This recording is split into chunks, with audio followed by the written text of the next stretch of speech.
Morning student, आज हम start कर रहे हैं यूनिट सेकंड, जो हरियाणा बोर्ड से यूनिट सेकंड लेकिन सीबीएसई से यूनिट फर्स्ट है, क्योंकि सॉलिड स्टेट अब 11th में कर दी सीबीएसई ने। तो हम स्टार्ट करें। सेकंड यूनिट हमारी कौन सी है? यूनिट सेकंड कौन सी है? सॉल्यूशन। कौन सी है? सॉल्यूशन। यूनिट सेकंड हम स्टार्ट कर रहे हैं। कौन सी है? सॉल्यूशन। कौन सी यूनिट है? सॉल्यूशन। ठीक है, तो देखो, सबसे पहले तो जो क्वेश्चन पूछता है वो पूछता है कि सॉल्यूशन है ये क्या है? सॉल्यूशन है ये क्या है? एक बार मल्टीपल चॉइस क्वेश्चन के अंदर एमसीक्यू में पूछ रखा था क्वेश्चन कि व्हाट इज सॉल्यूशन। सॉल्यूशन क्या है? एक एटम है, एक एलिमेंट है, एक मिक्सचर है, या फिर नन ऑफ दीज। तो इसमें आंसर क्या होगा? सॉल्यूशन क्या है? एक मिक्सचर है। तो यहाँ से हमें क्या पता चला कि सॉल्यूशन है वो क्या है? एक मिक्सचर है। सॉरी, सॉल्यूशन क्या है इसका आंसर होगा। तो जो है सॉल्यूशन होता है वो क्या होता है? एक मिक्सचर होता है। क्या होता है? एक मिक्सचर। और मिक्सचर भी कैसा होता है? होमोजीनियस मिक्सचर होता है। कैसा होता है? Homogeneous mixture. होमोजीनियस मिक्सचर जो सॉल्यूशन होता है वो क्या होता है? मिक्सचर होता है। कैसा होता है? होमोजीनियस मिक्सचर होता है। वो होमोजीनियस, हिट्रोजीनियस, ये तो तुमने पहले पढ़े होंगे। होमोजीनियस मिक्सचर क्या होता है? हिट्रोजीनियस मिक्सचर क्या होता है? होमोजीनियस मिक्सचर देखो, homogeneous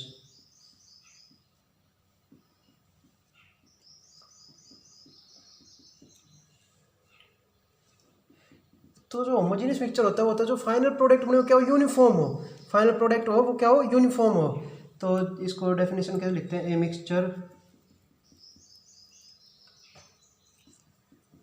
which has uniform composition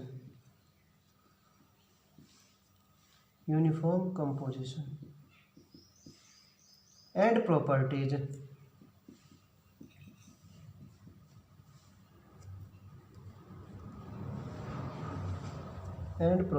throughout।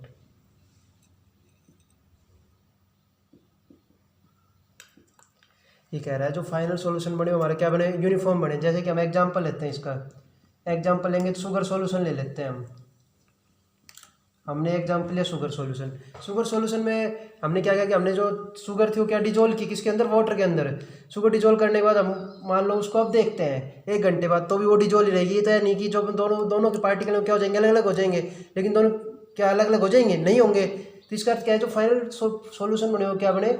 Uniform हो। ऐसे देखो, हम सेकंड देखते हैं heterogeneous solution, sorry heterogeneous mixture. Heterogeneous mixture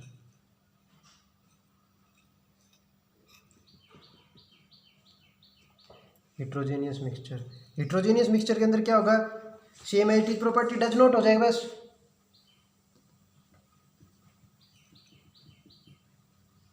ये mixture does not have uniform composition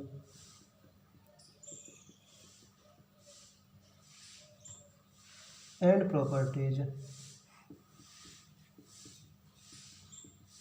throughout. Example देखेंगे तो इसका एग्जाम्पल क्या होगा? इसका एग्जाम्पल होगा सैंड प्लस वाटर। अब देखो, हम देखते हैं कि हमने वाटर लिया, उसके अंदर हमने क्या की? सैंड मिक्स की। तो एक बार क्या होता है, जो रेत होता है उसके अंदर क्या हो जाता है? डिजोल्व हो जाता है। लेकिन थोड़ी देर बाद क्या होता है? हम उसको रख देते हैं उस सॉल्यूशन को थोड़ी देर के लिए। तो थोड़ी देर बाद क्या होता है? जो मिट्टी होती है, जो रेत होता है, क्या होता है? नीचे बॉटम तली में क्या होता है? जम जाता है अलग से। तो क्या हुआ? जो फाइनल सॉल्यूशन बना वो क्या हुआ? यूनिफॉर्म नहीं हुआ। ठीक है, ये हमारे क्या हुए? हिट्रोजीनियस मिक्सचर और होमोजीनियस और हिट्रोजीनियस मिक्सचर हमने। नेक्स्ट इसके बाद हमारे पास 2 टर्म आती हैं। कौन कौन सी आती हैं? एक तो आती है सोल्यूट और एक आती है सॉल्वेंट। ये तुम बचपन से पढ़ते आ रहे हो। क्या बोलेंगे? जो लेस अमाउंट में प्रेजेंट हो वो क्या होती है? सॉल्यूट। और जो मोर अमाउंट में प्रेजेंट हो जो मोर अमाउंट में प्रेजेंट है उसको हम क्या बोलते हैं, सॉल्वेंट। इनकी डेफिनेशन देखो एक बार।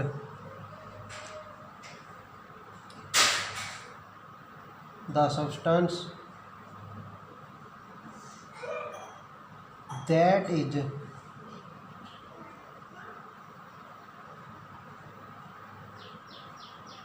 डिजोल्व इन ए सॉल्यूशन, उसको हम क्या बोलते हैं, सॉल्यूट। या फिर जो लेस अमाउंट में प्रेजेंट उसको हम क्या बोलते हैं, solute. As a solvent, solvent की बताओ शेबस,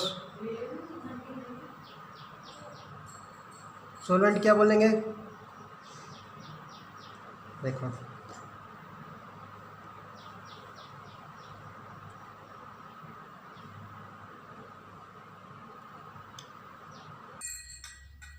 तो सॉल्वेंट की क्या डेफिनेशन होगी, in a solution, in a solution the substance, in a solution the substance in which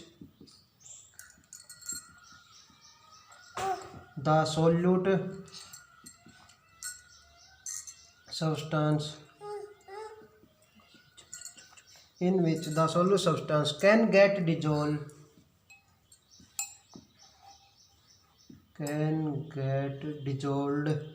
is known as solvent, is known as solvent। मतलब वो सॉल्यूशन जिसके अंदर क्या हो, सॉल्यूट डिजोल्व हो जाए, उसको हम क्या बोलते हैं, सॉल्वेंट। क्या बोलते हैं, सॉल्वेंट। या फिर क्या बोल देते हैं, दूसरी definition, solvent is a component of, solvent is a component of a solution which is found in a greater quantity, which is found in a greater quantity than all other component. मतलब और components क्या मिले, ज़्यादा quantity में मिले, उसको हम क्या बोलते हैं, सॉल्वेंट। तो हमने क्या पढ़ा, सॉल्वेंट पढ़ा, सॉरी सॉल्यूट पढ़ा और सॉल्वेंट पढ़ा। अब देखो इनके ऊपर एक क्वेश्चन आता है, एक बार पूछा गया कि देखिए जैसे देखो एग्जांपल देखो, 90% इथेनॉल सॉल्यूशन, ठीक है, वो सॉल्यूशन बना रहा है किस किस का, इथेनॉल का और प्लस वाटर। तो कह रहे 90%, तो उसने बताया कि इसके अंदर सॉल्यूट क्या है और सॉल्वेंट क्या क्या है, सॉल्यूट क्या है और सॉल्वेंट क्या क्या है। सॉल्यूट हमारा क्या है, जो लेस अमाउंट में प्रेजेंट हो, लेस अमाउंट में मेरे पास क्या प्रेजेंट है, वाटर, क्योंकि वाटर कितना हुआ, 10% ही हुआ, और सॉल्वेंट कितना हुआ, 90%, ठीक है। सॉल्वेंट कितना, सॉल्वेंट क्या हुआ, 90%। अब देखो ऐसे एक क्वेश्चन पूछ ले, कई बार वो दे देता है कि 50% का पूछ लेता है, कोई भी सॉल्यूशन दे वो पूछ लेता है 50% सॉल्यूशन, मतलब किसी भी कंपाउंड का ले लो सॉल्यूशन, ठीक है। कि जैसे देखो 50% शुगर सॉल्यूशन, 50% शुगर सॉल्यूशन, इसके अंदर पूछता है कि सॉल्यूट क्या है और सॉल्वेंट क्या है, सॉल्यूट क्या है और सॉल्वेंट क्या है। तो देखो जब ऐसे 50% का पूछ ले तो इसमें जो हम सॉल्यूट और सॉल्वेंट पता करते हैं, तो जो फाइनल प्रोडक्ट बनता है, जो फाइनल प्रोडक्ट बनता है या फिर जो फाइनल सॉल्यूशन बनता है, उसके ऊपर डिपेंड कर रहा है कि वो किस स्टेट में है, कि वो किस स्टेट में है। यदि वो सॉल्यूशन जो फाइनल स्टेट बन रहा है उसकी जो स्टेट है वो हमारे पास क्या है, सॉलिड के अंदर है। तो जो इन दोनों में से जो हम शुरू में लेके चले थे 50% शुगर सॉल्यूशन, उनके अंदर मतलब चीनी और पानी, इनके अंदर जो चीज सॉलिड के अंदर है उसको हम क्या बोलेंगे, सॉल्वेंट। तो जो फाइनल प्रोडक्ट बनेगा हमारे पास उसके ऊपर डिपेंड करेगा कि वो किस में है, यदि वो किस स्टेट में, यदि वो सॉलिड के अंदर है, ठीक है। तो जो इन दोनों में से 50% शुगर सॉल्यूशन हम जो लेके चले थे जो स्टार्टिंग में, उनके अंदर जो चीज़ सॉलिड के अंदर प्रेजेंट है उसको हम क्या बोलेंगे, क्या बोलेंगे, उसको हम सॉल्वेंट। तो यहाँ पे हमारे पास सॉलिड के अंदर क्या प्रेजेंट है, शुगर, तो शुगर हमारे पास क्या होगी, सॉल्वेंट, ठीक है। यदि बाई चांस हम मानते हैं कि जो हमारा सॉल्यूशन बना वो किसके अंदर बना, वो बना लिक्विड के अंदर, किसके अंदर बना, लिक्विड के अंदर। तो जो चीज़ लिक्विड के अंदर, दोनों में जो चीज़ लिक्विड के अंदर प्रेजेंट है वो क्या होगी, हमारी सॉल्वेंट। तो क्या होगी सॉल्वेंट, वाटर। तो हम सबको पता है कि जो शुगर सॉल्यूशन होता है वो किसके अंदर बनता है, लिक्विड के अंदर। तो जो हमारी फाइनल सॉल्यूशन बना किसके अंदर, लिक्विड के अंदर बना। तो सॉल्वेंट क्या होगा हमारा, जो लिक्विड के अंदर प्रेजेंट, लिक्विड के अंदर क्या प्रेजेंट है हमारे पास, वाटर। तो इस टाइप का कोई पूछ ले तो किसके ऊपर डिपेंड करेगा, फाइनल प्रोडक्ट के ऊपर डिपेंड करेगा। अब हम करेंगे टाइप ऑफ सॉल्यूशन। क्या पढ़ेंगे हम, टाइप्स ऑफ सॉल्यूशन। क्या पढ़ेंगे हम, टाइप्स ऑफ सॉल्यूशन।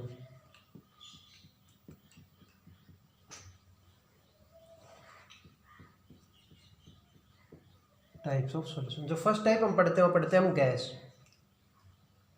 क्या ले रहे हैं हम, जो सॉल्यूशन की टाइप ले रहे हैं हम क्या ले रहे हैं, गैस। क्या ले रहे हैं, गैस।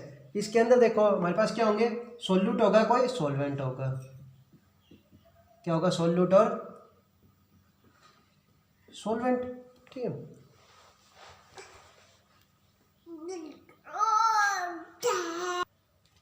तो अभी हमें थोड़ी देर पहले बताया था कि जो फाइनल प्रोडक्ट बनता है उसी पे क्या डिपेंड करता है, सॉल्वेंट होता है। क्या होता है, सॉल्वेंट लिया था हमने जिसमें 50% का नहीं बताया था हमने वो वाला। तो अब देखो जो हम सॉल्यूशन की टाइप ले रहे हैं गैस, मतलब हमने ली गैस, तो जो सॉल्वेंट होगा वो हर बार हम क्या लेंगे, गैस ही लेंगे। सॉल्वेंट क्या लेंगे, हम हर बार गैस ही लेंगे।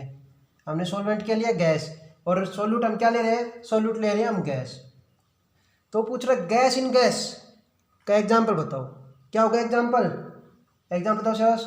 अरे हमारे चारों तरफ एटमॉस्फेयर, क्या बताओगे, एटमॉस्फेयर में सारी गैस प्रेजेंट है।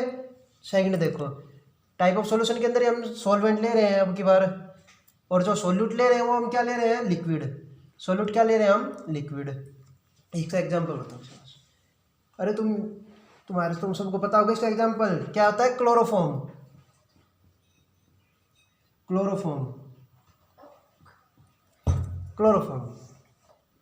Liquid in gas. हमने क्या लिया, हमने सॉल्वेंट तो क्या लिया, गैस लिया, और सॉल्यूट क्या लिया, लिक्विड। इसका एग्जांपल हमने क्या होता है, क्लोरोफॉर्म। क्लोरोफॉर्म होता है वो क्या होता है, क्लोरोफॉर्म होता है एक वोलाटाइल लिक्विड।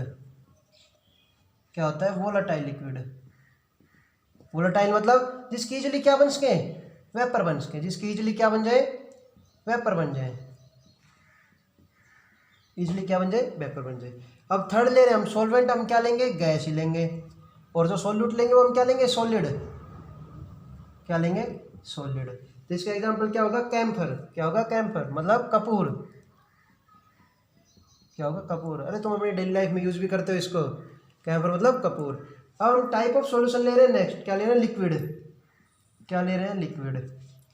अब देखो सॉल्वेंट हम क्या लेंगे, लिक्विड। सॉल्वेंट देखो हमने तीनों बार क्या लिया था, सेम लिया था। सॉल्यूट क्या कर रहे थे, हम चेंज कर रहे थे। तो अब की बार हमने क्या लिया, लिक्विड, और जो सॉल्यूट लेंगे वो हम क्या लेंगे, गैस। क्या लेंगे, गैस। इसका एग्जांपल बताओ। इसका एग्जांपल होता है O2 present in water. O2 present in water, ये प्रेजेंट है, O2 present in water. Second हम एग्जांपल ले रहे हैं लिक्विड और लिक्विड का। लिक्विड और लिक्विड का दुनिया भर के सॉल्यूशन है, कोई भी ले लो तुम, कोई भी लिख दो। हम लिख देते हैं यहाँ पर इथेनॉल सॉल्यूशन। क्या लिख देते हैं, इथेनॉल सॉल्यूशन। थर्ड है, हमने क्या लिया, सॉल्वेंट तो क्या लिया, लिक्विड, और जो सॉल्यूट लेंगे वो क्या लेंगे हम, सॉलिड। तुम अपनी डेली लाइफ में भी क्या बनाते हो, डेली शिकंजी बनाते हो। शिकंजी बनाते हो क्या करते हो, शुगर सॉल्यूशन लिख दो। क्या होगा इसका एग्जांपल, शुगर सॉल्यूशन। अब देखो हम लास्ट में पहुंच गए, हम पहुंच गए सॉलिड वाले में। टाइप ऑफ सॉल्यूशन हम क्या ले रहे हैं, सॉलिड। टाइप ऑफ सॉल्यूशन क्या लेंगे हम, सॉलिड। टाइप ऑफ सॉल्यूशन लिया हमने सॉलिड, तो सॉल्यूट हमने सॉल्वेंट हम क्या लेंगे, हर बार सॉलिड लेंगे। सॉल्यूट हम कर रहे हैं चेंज। फर्स्ट ले रहे हैं हम गैस। क्या लिया, गैस। तो देखो इसके अंदर होगा H2 ट्रैप्ड इन पैलेडियम।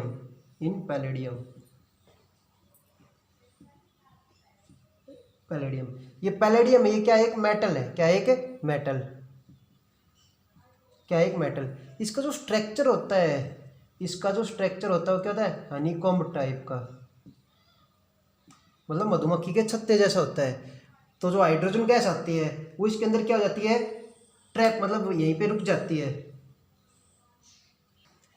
और हाँ एक चीज़ और ध्यान रखना, यहाँ पे जो H2 होती है, जो ये पैलेडियम होता है ना, इसको हम एज ए कैटालिस्ट यूज करते हैं। क्या यूज करते हैं, एज ए कैटलिस्ट। ये तुम आगे पढ़ोगे, एज ए कैटलिस्ट भी यूज करते हैं। इसका स्ट्रक्चर कैसा होता है, हनीकॉम टाइप का होता है। अब देखो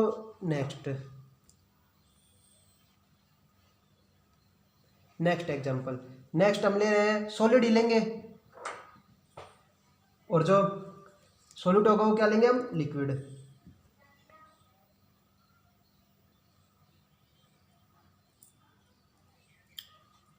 देखो हमने क्या लिया, जो सॉल्वेंट लिया वो तो हमने क्या लिया, लिक्विड ले रहे हैं, और जो सॉल्यूट ले रहे हैं वो क्या रहे हैं, लिक्विड। तो इसका जो एग्जांपल होता है वो होता है अमलगम,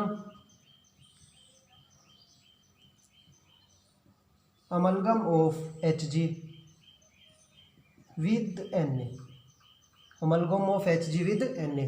देखो जो मरकरी होती है हमारे पास इसमें, वो हमारे पास किस फॉर्म में होती है, वो होती है लिक्विड फॉर्म में। किस में होती है, लिक्विड फॉर्म में। और जो सोडियम होता है वो किस फॉर्म में होता है, सॉलिड फॉर्म में। तो जो इन दोनों का जो फाइनल प्रोडक्ट बनेगा, क्या बनेगा, जो फाइनल प्रोडक्ट बनेगा वो क्या बनेगा, वो किस में बनेगा, वो सॉलिड होगा। किस में होगा, सॉलिड में होगा। ठीक है, उसको हम क्या बोलते हैं, अमलगम। ऐसे देखो लास्ट बच गया हमारे पास, लास्ट पढ़ रहे हैं हम, लास्ट क्या बच गया, solid in solid, solid in solid. ये तो तुमने 10th क्लास में पढ़ा भी होगा, सॉलिड इन सॉलिड। इसमें क्या होता है, सॉल्यूट भी हमने क्या लिया, सॉलिड लिया, और सॉल्वेंट भी हमने क्या लिया, सॉलिड लिया। सॉलिड इन सॉलिड का एग्जाम्पल बताओ, कोई भी अलॉय, क्या ले लेंगे, कोई भी अलॉय, अलॉय कोई भी अलॉय ले लेंगे। अलॉय हमने पढ़ा था, कोई भी, जैसे ब्रास, ब्रोंज, ठीक है, वो क्या लेंगे, अलॉय। तो हमने टाइप ऑफ सॉल्यूशन पढ़े, कितने टाइप के पढ़े, 3, गैस, लिक्विड और सॉलिड। और टोटल कितनी टाइप होगी, 9 टाइप्स होगी। कितनी होगी टोटल, 9 टाइप। इनमें से एक क्वेश्चन लगभग पूछ लेता है हर बार। अब हम नेक्स्ट आगे चलते हैं। हमने पढ़ ली, क्या पढ़ लिया हमने, टाइप ऑफ सॉल्यूशन पढ़ लिए। अब उसके बाद आता है कि जो हमारे पास सॉल्यूशन के अंदर सॉल्यूट, सॉल्वेंट जो हमने बनाया सॉल्यूशन, उनके अंदर सॉल्यूट कितना है, सॉल्वेंट कितना है। तो उसके लिए हम पढ़ेंगे हम concentration of solution, concentration of solution, concentration of solution.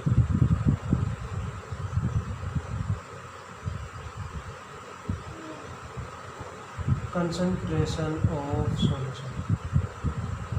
तो कंसंट्रेशन ऑफ सॉल्यूशन पढ़ने से पहले हमें क्या पता होना चाहिए, हमें पता होना चाहिए कंसंट्रेशन। कंसंट्रेशन हमारे पास क्या है, कंसंट्रेशन क्या होती है। तो कंसंट्रेशन क्या होती है, अमाउंट ऑफ सॉल्यूट,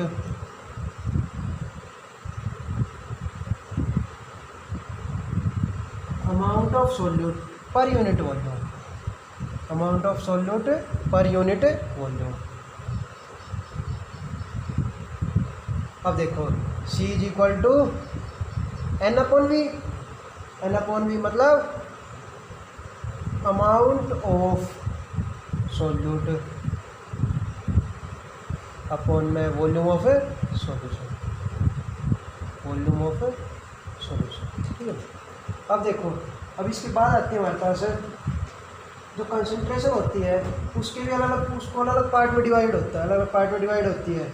जैसे 2 पढ़ते हैं हम यहाँ पे, मेनली जो हम पढ़ते हैं वो पढ़ते हैं कि एक तो होती है जो कंसंट्रेशन होती है, पढ़ते हैं हम, जैसे एक तो पढ़ती है वॉल्यूम बेस। जो कंसंट्रेशन होती है वो हम 2 पार्ट्स में डिवाइड कर देते हैं। तो होती है वॉल्यूम बेस, कौन सी होती है, वॉल्यूम बेस। और जो सेकंड पार्ट होता है वो क्या होता है, मास या फिर वेट के ऊपर, मास या फिर वेट के ऊपर जो बेस होती हैं उनको हम बोलते हैं मास के ऊपर बेस होती है या वेट के ऊपर बेस होती है। दूसरी बोलते हैं वॉल्यूम बेस कौन सी होती हैं। तो ये हम पढ़ेंगे बाद में, से पहले हम कंसंट्रेशन के कुछ पार्ट पढ़ लेते हैं। तो फर्स्ट पढ़ रहे हैं हम mass percentage,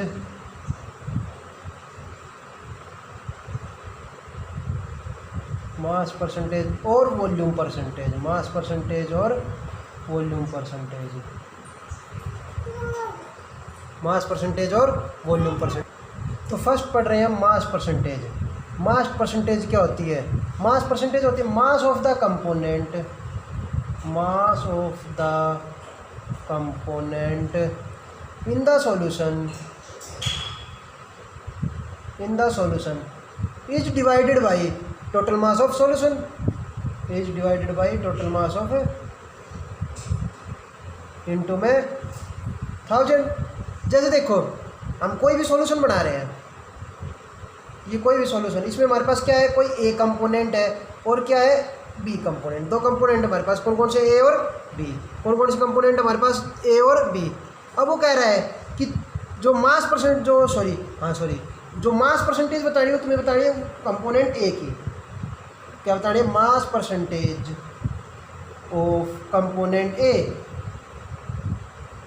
mass percentage of component A, component ए की बतानी है मास परसेंटेज। तो कैसे बताओगे, WA अपॉन में ये क्या, जिस चीज़ की मास परसेंटेज वो पूछ रहा है उस कंपोनेंट की, उस कंपोनेंट का मास अपॉन में WA प्लस में WB, क्योंकि जो हमारे पास सॉल्यूशन में है वो कितने प्रेजेंट, हमारे पास दो कंपोनेंट है ए और बी, उन दोनों का मास इंटू में 1000। ये तो होगा हमारे पास मास परसेंटेज। सेम एज कैसे होती है, सेम एज होती है वॉल्यूम परसेंटेज। सेम एज क्या होगी, वॉल्यूम परसेंटेज। सेम एज क्या होगी, वॉल्यूम परसेंटेज। वॉल्यूम परसेंटेज में हम क्या लेंगे, वॉल्यूम परसेंटेज में हम क्या ले लेंगे, वॉल्यूम ले लेंगे बस। क्या हो जाएगी, volume percentage of component A, क्या हो जाएगी, volume of component A upon में total volume present in solution. तो टोटल वॉल्यूम क्या हो जाएगी, वॉल्यूम ऑफ ए प्लस में वॉल्यूम ऑफ बी इंटू में 1000 इंटू 1000। ये दोनों हो गए हमारे पास, क्या हो गए, मास परसेंटेज और वॉल्यूम परसेंटेज। इसके बाद हम क्या लेते हैं, इसके बाद आती है हमारी PPM। क्या आती है, PPM। क्या आती है, PPM। PPM को हम क्या बोलेंगे, PPM को बोलेंगे हम पार्ट्स पर मिलियन। क्या बोलेंगे, पार्ट्स पर मिलियन। देखो इसका अर्थ होता है कि बहुत ही कम कंसंट्रेशन, क्या होती है, बहुत ही कम कंसंट्रेशन, मतलब लेस कंसंट्रेशन, बहुत ही कम कंसंट्रेशन में प्रेजेंट, बहुत ही कम कंसंट्रेशन, लेस कंसंट्रेशन प्रेजेंट। जैसे देखो हम लेते हैं वाटर का एग्जांपल लेते हैं, हम किसी का एग्जांपल लेते हैं, वाटर का एग्जांपल लेते हैं। इसमें हम बताते हैं कि जो फ्लोराइड आयन होते हैं, वो क्या होते हैं, बहुत ही लेस अमाउंट में प्रेजेंट होते हैं। किसमें प्रेजेंट होते हैं, बहुत ही लेस अमाउंट में प्रेजेंट होते हैं। किसमें प्रेजेंट होते हैं, बहुत ही लेस अमाउंट। किसके अंदर प्रेजेंट है, बहुत ही लेस अमाउंट में प्रेजेंट होते हैं। तो जैसे हमने पढ़ा था कि सॉल्यूशन लिया था हमने, उसके अंदर क्या थे, दो कंपोनेंट थे और भी। यदि वो पूछ ले PPM ऑफ कंपोनेंट ए, तो क्या बोलोगे, mass of component A, mass of component A divide by total mass of solution, divide by total mass of solution into 10⁻⁶, जैसे हम एग्जांपल लेते हैं, कि एग्जांपल में हम देखते हैं कि 1 लीटर वाटर कंटेन, जो क्लोरीन होती है, 1 लीटर वाटर कंटेन क्लोरीन 3 × 10⁻³ ग्राम। कितना क्लोरीन कंटेन कर रहा है, 3 × 10⁻³ ग्राम। वो कह रहा है कि इसकी PPM ऑफ क्लोरीन बताओ। क्या बतानी है, PPM ऑफ क्लोरीन, ये फाइंड आउट करनी है। तो देखो क्या लिखोगे, PPM क्लोरीन के लिए हम क्या लिखेंगे, पहले मास ऑफ कंपोनेंट है, मास ऑफ क्लोरीन हमारे पास कितना है, 3 × 10⁻³ ग्राम अपॉन में वो क्या कह रहा है, टोटल मास ऑफ सॉल्यूशन। तो टोटल मास ऑफ सॉल्यूशन क्या है, वाटर प्लस क्लोरीन। क्या होगा, हम टोटल क्या ले रहे हैं, 1 लीटर के अंदर कितने ले रहे हैं, 1000। तो मल्टीप्लाई इंटू 10⁻⁶, इनको मल्टीप्लाई करोगे कितना आ जाएगा, 3 आ जाएगा। कैसे, इसको लिखेंगे 3 × 10⁻³ अपॉन में 10⁻3, ये क्या हो जाएगी 10⁻⁻3, ये क्या हो जाएगी 10⁻⁶। तो ये तो तुमने पढ़ी होगी, तो याद होगी, a⁻m into a⁻n, a⁻m plus n, दोनों की पावर क्या हो जाएगी, ऐड हो जाएगी। जब बेस सेम हो, तो बेस सेम है तो क्या हो जाएगी, 3 × 10⁻³ और ये ऊपर जाएगी तो क्या हो जाएगी 10⁻³ तो क्या हो जाएगा हमारा आंसर 3, क्या हो जाएगा आंसर 3। तो ये तो हो गई हमारी ppm। अब हम पढ़ेंगे फोर्थ टाइप हम कौन सी लेंगे? फोर्थ टाइप में पढ़ेंगे हम मोल फ्रैक्शन। फोर्थ टाइप कौन सी पढ़ेंगे? Mole fraction.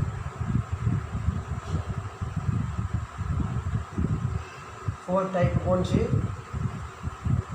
फोर्थ टाइप होगी मोल फ्रैक्शन। तो मोल फ्रैक्शन क्या है? It is the ratio of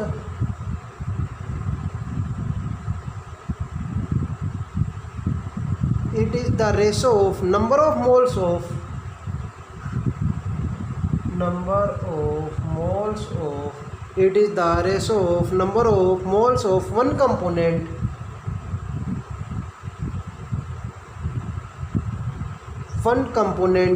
to the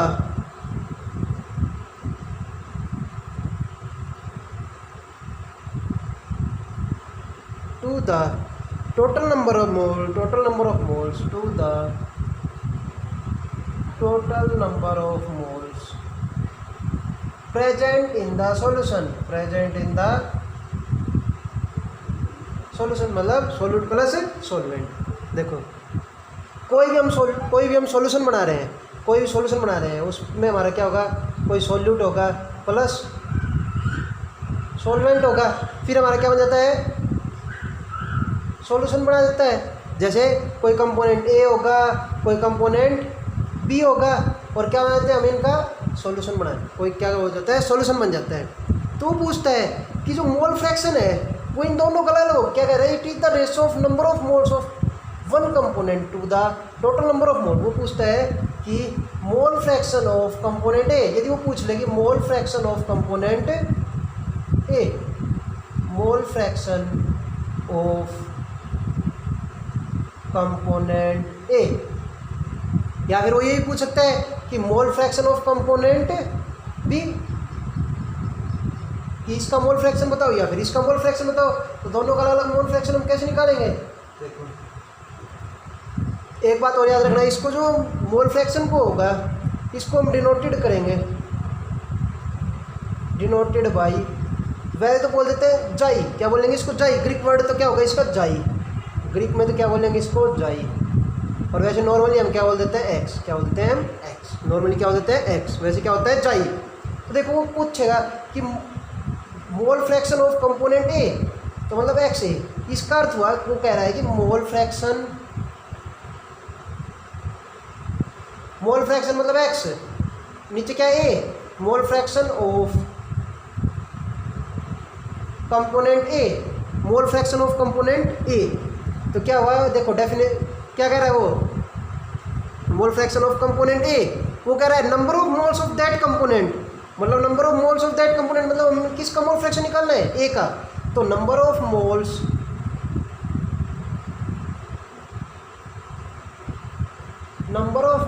of component A, number of moles of component A divide by total number of moles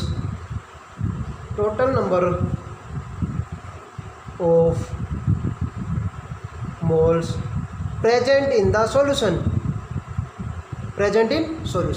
तो देखो क्या कह रहा है? नंबर ऑफ मोल्स को किससे डिनोट करते हैं? एन से। नंबर ऑफ मोल्स को किससे डिनोट करते हैं? एन से। तो क्या हमारे पास एन ए अपॉन में हमारे पास क्या ले रहे थे हम? दो कंपोनेंट ले रहे सॉल्यूशन में, ए और बी। तो क्या कह रहा है? Total number of moles present in the solution, मतलब N A plus N B, ऐसी यदि वो पूछे हमारे से कि mole fraction of component B, mole fraction of component B,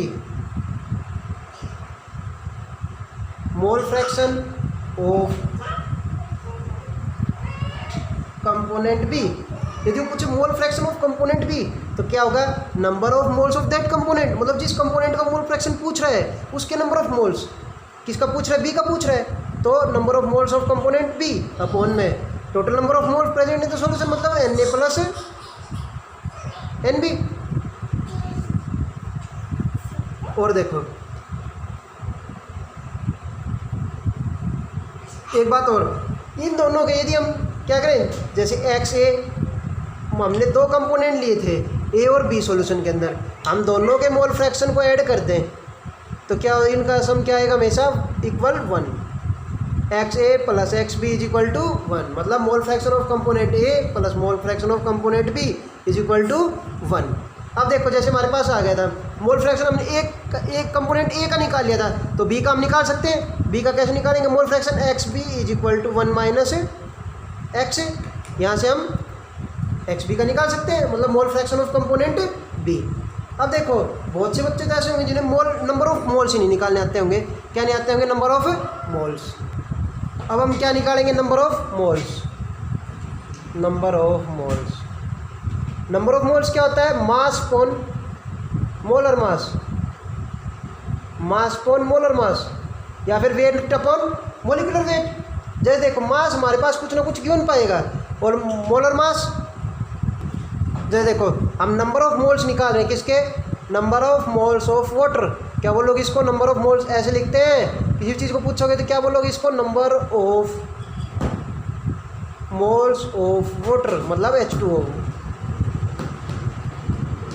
तो देखो मास, इसका मास मतलब वो न्यूमेरिकल में दे रहा है, कुछ भी दे रहा है तुम्हारे पास। जैसे किसी न्यूमेरिकल में दे रहा है 80 ग्राम, कितना दे रहा है? 80 ग्राम। तो इसका मोलर मास कितना होगा? मोलर मास तुम्हें निकालना आना चाहिए। H2O का मोलिकुलर मास कितना होगा? निकालोगे तो देखो जितनी आगे होती है इसके नीचे 2 इंटू में atomic mass of hydrogen, atomic mass of hydrogen plus इसके ऑक्सीजन की कुछ नहीं है तो क्या है? 1 इंटू में atomic mass of, atomic mass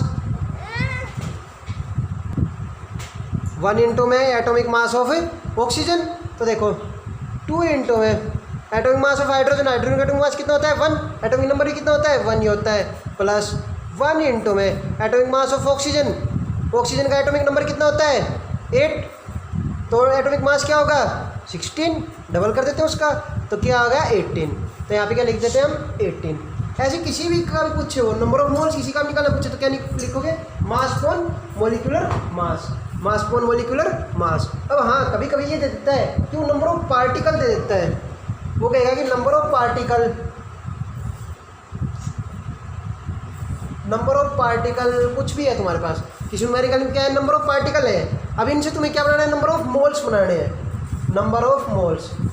यदि नंबर ऑफ पार्टिकल दे रखे हो तो उनसे नंबर ऑफ मोल्स बनाने हो तो क्या हो गए? नंबर ऑफ पार्टिकल जो तुम्हें दे रखे हैं वो number of particle upon Avogadro number, upon Avogadro number.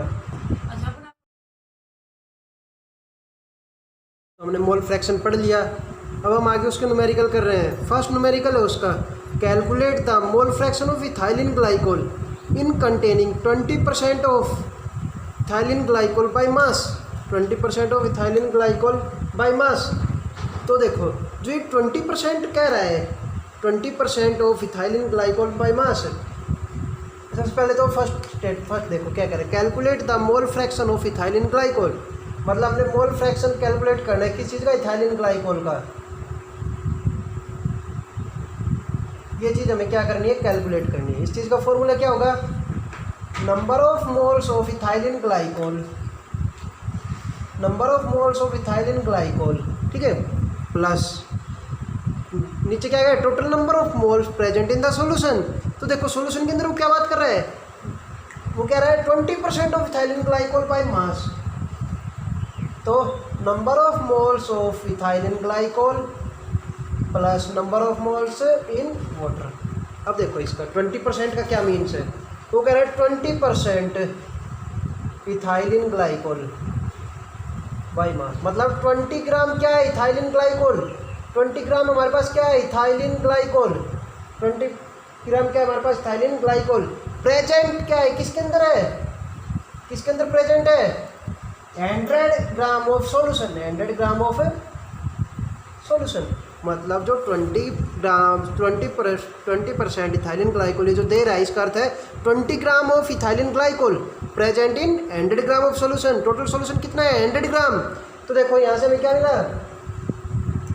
भाई मास मिल गया ना, mass of ethylene glycol, mass of ethylene glycol, mass of ethylene glycol C2H6 O2 कितना है मास इसका 20 ग्राम आ गया। कितना आ गया मास इसका 20 ग्राम। कितना आ गया 20 ग्राम। तो वाटर का कितना बच गया बाकी मास ऑफ वाटर का कितना बच गया 80 ग्राम।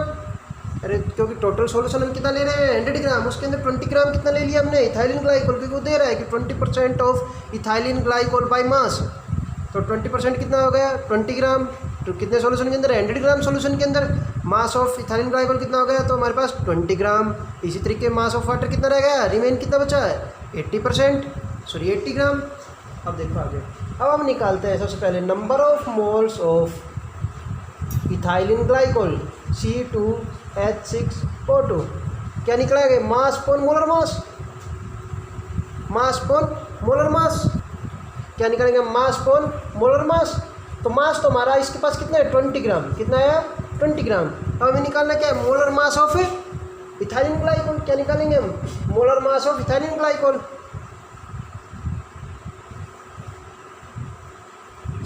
Molar mass of ethylene glycol, molar mass ethylene glycol का निकालोगे तो क्या हुआ C2 कितना है फॉर्मूला इसका C2H6O2। तो 2 इंटू में कार्बन का एटॉमिक नंबर कितना है 6, तो एटॉमिक मास कितना होगा 12 प्लस में 6 इंटू में 1 सॉरी उल्टा लिख दिया 1 इंटू में 6 प्लस 2 इंटू में 16। अभी बताया थोड़ी देर पहले ही कि जो दे रखी है प्लस सॉरी मल्टीप्लाई इंटू में उसका एटॉमिक मास। तो कितना आ गया हमारे पास 24 प्लस में 6 प्लस 32 62। तो हमारे पास कितना है मोलर मास इसका 62। हमने नंबर ऑफ मोल्स निकाल लिए। मास पर मोलर मास, मास हमारे पास कितना है 20, मोलर मास कितना है हमारे पास 62, मोलर मास कितना है 62। अब देखो ऐसे हम क्या निकालेंगे number of moles of water. Number of moles of water कितना दे रहा है वो 80 ग्राम इसका। और वाटर का मोलर मास कितना होता है अभी थोड़ी देर पहले बताया था हमने H2O का निकालोगे तो 1 इंटू में 2 प्लस में 16 कितना आ गया 18। अभी निकालना बताया था ना थोड़ी देर पहले ही बताया था। तो कितना आ गया 18। अब इनको दोनों को डिवाइड करके लिख दो। इसको डिवाइड करोगे कितना आएगा, इसको डिवाइड करोगे तो 0.33 आएगा, समथिंग कुछ इतना आएगा। अभी अप्रोक्स थोड़ी करेंगे, थोड़ा टाइम लग जाएगा, मैं अप्रोक्स बता रहा हूँ 0.33 आएगा।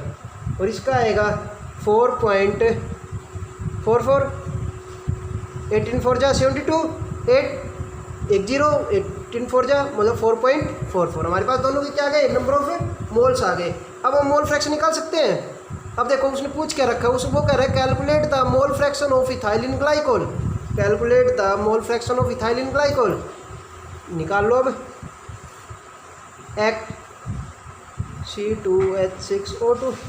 देखो ऊपर हमने फॉर्मूला लिखा number of moles of ethylene glycol. कितने हैं number of moles of ethylene glycol हमारे पास 0.33 upon number of moles present in the solution. तो 0.33 प्लस 4.44 0.33 अपॉन 4.77। ठीक है, इनको डिवाइड करके लिखोगे तो समथिंग आएगा, अंदाजन बता रहा हूँ मैं, समथिंग ये आएगा अप्रोक्स 0.9 के अप्रोक्स आएगा। कितना आएगा 0.9 के अप्रोक्स 0.9 अप्रोक्स। ये है जब लंबी चौड़ी गुणा भाग हो तो क्या करना है लास्ट में आंसर में क्या लिख देना अप्रोक्स लिख देना 0.9 अप्रोक्स। अब देखो 0.9 सॉरी 4 6 24 सॉरी 0.6 आएगा। कितना आएगा 0.06, गलत कर दिया 0.06 आएगा अप्रोक्स 0.06। अब यदि हमें पूछ ले वो कि mole fraction of H2O water का मोल फ्रैक्शन बताओ, तो हमने बताया था ना कि क्या होता है XA plus XB is equal to 1। एक की वैल्यू निकाल ली तो दूसरी की वैल्यू निकाल सकते हैं हम। तो यहाँ पे हमने किस चीज़ की वैल्यू निकाल ली, हमने इसकी निकाल ली इथाइलिन ग्लाइकोल की। तो वाटर की हम निकाल सकते हैं 1 minus mole fraction of ethylene glycol C2H6O2 कर दो 1 माइनस 0.06 क्या आ गया 0.94, 0.94। वाटर का कितना आएगा 0.94। अब देखो हमने हमारा मेडिकल होगा बिल्कुल कंप्लीट। ऊपर से देखो इसने स्टार्टिंग में क्या पूछा था, इसने स्टार्टिंग पूछा था calculate the mole fraction of ethylene glycol in solution 20% of ethylene glycol by mass. तो इथाइलिन ग्लाइकोल का मोल फ्रैक्शन पूछा है, तो स्टार्टिंग में जो चीज़ एक बार तो सबसे पहले क्या करो स्टेटमेंट 2 बार पढ़ा करो, आधा क्वेश्चन तो स्टेटमेंट में ही सॉल्व हो जाता है, ठीक है। तो क्या उसने किस चीज़ का मोल फ्रैक्शन पूछ रखा है, इथाइलिन ग्लाइकोल का। इथाइलिन ग्लाइकोल को पूछ रखा है, तो हमने क्या बताया मोल फ्रैक्शन की definition, number of moles of that component, मतलब जिस चीज़ का मोल फ्रैक्शन पूछ रखा है उसके नंबर ऑफ मोल्स अपॉन में total number of moles present in the solution. तो इसमें कह रहा है कि 20% ऑफ इथाइलिन ग्लाइकोल, इसका अर्थ है कि 20 ग्राम इथाइलिन ग्लाइकोल प्रेजेंट है कितने के अंदर, 100 ग्राम ऑफ सॉल्यूशन के अंदर। तो इथाइलिन ग्लाइकोल जब हमारा 20 ग्राम है तो वाटर कितना हुआ 80 ग्राम हो गया। उसके बाद हमने क्या निकाला, number of moles of ethylene glycol mass upon molar mass. Mass कितना था इसका 20 ग्राम ऊपर आ चुका, हमने मोलर मास निकाला कितना है 62, दोनों को डिवाइड किया कितना है 0.33। तुम बिल्कुल एक्यूरेट करके देख लेना अपनी गुणा भाग, मैंने थोड़े अप्रोक्स लिख दिए हैं ये। उसके बाद हमने किसी चीज़ के नंबर ऑफ मोल निकाले वाटर के, इसका मास कितना आया था 80 ग्राम और मोलर मास कितना होता है 18, डिवाइड करके कितना है 4.44। अब देखो अब हमारे पास दोनों चीज़ आ चुकी है, number of moles of ethylene glycol भी आ चुके, number of moles of water भी आ चुका। तो हम क्या करेंगे, दोनों की वैल्यू रख देंगे, कितना है 0.06। ऐसे हमने बताया था कि mole fraction of component A plus mole fraction of component B किसके इक्वल होता है, दोनों के 1 के इक्वल होता है। एक की वैल्यू निकालें दूसरे की वैल्यू हम निकाल सकते हैं। तो ऐसे हमने क्या निकाला, नंबर ऑफ मोल्स हमने किस चीज़ के चाहिए, वाटर के, तो 1 minus mole fraction of ethylene glycol करके लिख दिया 0.94। ये हमारा अप्रोक्स आंसर है। क्या लिख दोगे, अप्रोक्स, क्या लिख दोगे, अप्रोक्स। देखो नेक्स्ट न्यूमेरिकल तुम्हारे लिए करके देखना क्या है, calculate the mole fraction of benzene in solution containing 30% by mass in carbon tetrachloride. 30% by mass in carbon tetrachloride. ये कह रहा है कि 30 ग्राम क्या है बेंजीन है, कितने सॉल्यूशन के अंदर है 100 ग्राम के अंदर। तो क्या निकाल लेंगे हम, हमने मोल फ्रैक्शन किसी से निकालना है, बेंजीन का निकालना है। तो सबसे पहले क्या निकालेंगे, बेंजीन के number of moles, number of moles benzene के निकालेंगे तो क्या हो गए, कितने आएंगे, मास अपॉन मोलर मास। मास हमारे पास कितना आया 30 ग्राम दे रखा है, मोलर मास कितना आया, मोलर मास निकालो बेंजीन का तो कितना हुआ, मोलर मास बेंजीन का निकालोगे तो कितना आएगा 12 इंटू में 6 प्लस 1 इंटू में 6 कितना आ गया 78, कितना आया 78। ऐसे हम किसका निकाल लेंगे, कार्बन टेट्राक्लोराइड का, CCl4 का निकाल लेना। CCl4 मास अपॉन मोलर मास, उसका मास कितना का 70 ग्राम, मोलर मास निकाल लेना उसका। उसके बाद मोल फ्रैक्शन निकाल लेना। न्यूमेरिकल तुम्हारे घर के लिए, इसको सोल्व करना।